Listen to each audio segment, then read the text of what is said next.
All right, so Harry is saying, what would you advise to a band with a niche genre? We know we're probably not going to hit mainstream success, but would like to be known in our field. I love niche genres. I think we are living in a time where niche genres is the best time. I know I say this a lot. It's the best time. Everything's the best time. But this is the best time if you're in a niche genre, because what used to happen back in the day, which was a Wednesday, or maybe a Tuesday, what used to happen back in the day was you'd have to advertise to a lot of people to try and get a niche. So, for example, if you're into prog rock, that's a pretty niche, but if you're into prog rock, you'd have to advertise in, say, Classic Rock magazine or Guitarist magazine for the 3% of the listeners, the viewers, or the readers that would be into prog rock to maybe see what you do. So you'd be spending all that money for 100% of the people to see you when you only actually need those 3 people. Whereas nowadays,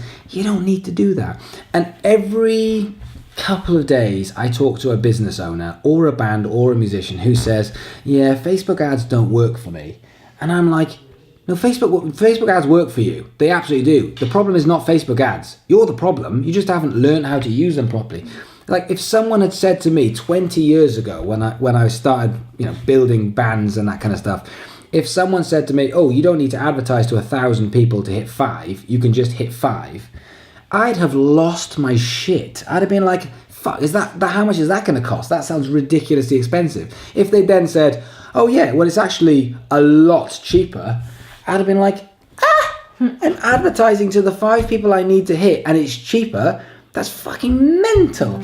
That's the world that we live in. It's just that people don't understand how important, how crazy that is, because it's been around for a little while. But you go and talk to someone who's 50 years old and just say, just hit the people that you want to hit and it'll cost you a tenth of the price. I mean, the shit will flow.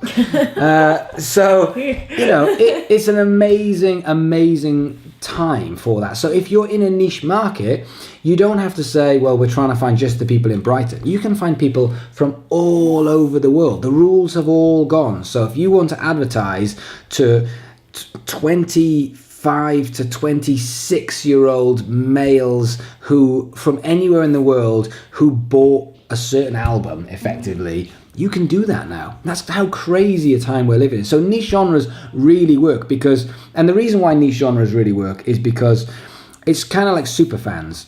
When you get a band that's into a niche, I think they're more likely, you get less of them, but they're more likely to really sing about what you do because there's less noise in that area. So if you look at mainstream pop or acoustic singer-songwriter pop, there's just a huge sort of mainstream mulch of all these people. As you start getting out to sort of slightly more weird time signatures, prog rock, metal, or hardcore 8-minute hardcore house, happy hip hop, I don't know, but whatever the genre is, as you start getting out into these niches, when people find you, they go, oh, thank God, that's what I was looking for. I wasn't looking for just another Adele or another Mumford & Sons or another Passenger. I like a very sort of small style of music, so that when they find you, they're much more likely to actually be a champion for your music and therefore sing more about your stuff. Is that parcels? I think that's a present. We just had presents. Yeah, oh, you get the presents.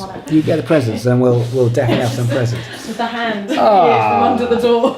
We did get presents. Oh, look at this. So I'll finish this question. So I think with the niche thing, what's very important is finding those people and looking after those people, because there aren't as many of them. But one of the things that what was his name?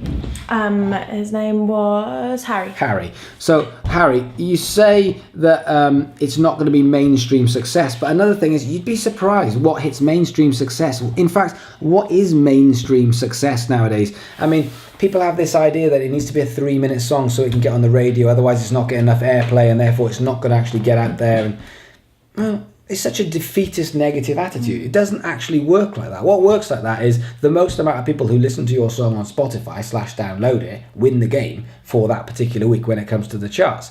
So all of a sudden you get some TV play, or you just put together an absolutely fantastic campaign where you build your audience around and around and around, and you keep them really engaged and really entertained, and you just say, and guys, we're gonna fucking smash this, just like Rage Against the Machine did. Well, not Rage Against the Machine, but that couple that had the Rage Against the Machine Christmas song out, just to knock off X Factor.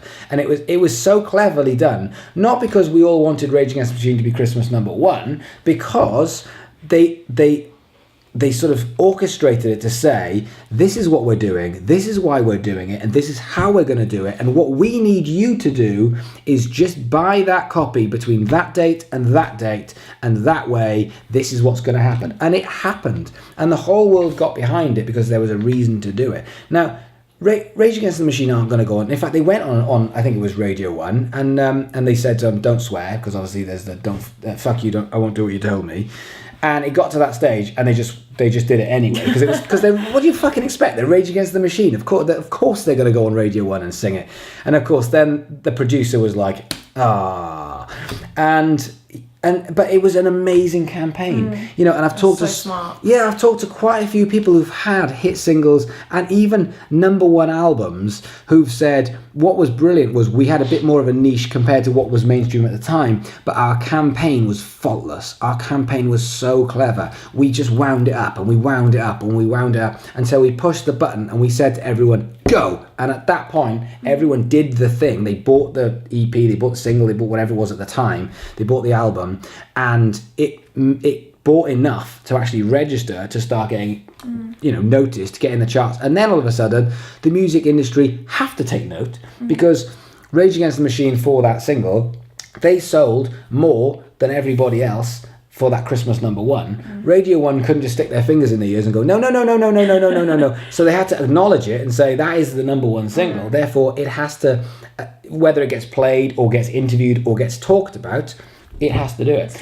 So I think a big part of this with niches is recognize how fucking awesome it is to have a niche nowadays and not just be in the middle lane, which there's a lot of artists. So if you are a niche, then use that to advantage. I personally would prefer to be in a niche because I feel like I could market it a lot better by steering clear of the middle and going and finding my people. As Seth Godin says, my tribe, the people that I relate to. You know, when I was 16, 17, 18, and I was just, everything was black and I probably looked like one of these guys and I felt like I didn't fit in until there was a rock club that we used to go to, and as soon as I walked in the door I was like, my people! And it was because they were just like me, and we listened to the same music, and we were away from that mainstream sort of pop at the time that everyone liked. So I found my people. You're doing the same thing, and allowing them, more importantly, to find you, and actually having this tribe, as it were, of people who are all into that niche market. Niche market is that's what it's about. It's so good now. Yeah. So to summarise, would you just say it's about finding out who your market is and just knowing how to appeal to them? Yeah, and then hitting them so hard that they just love you for it. Yeah.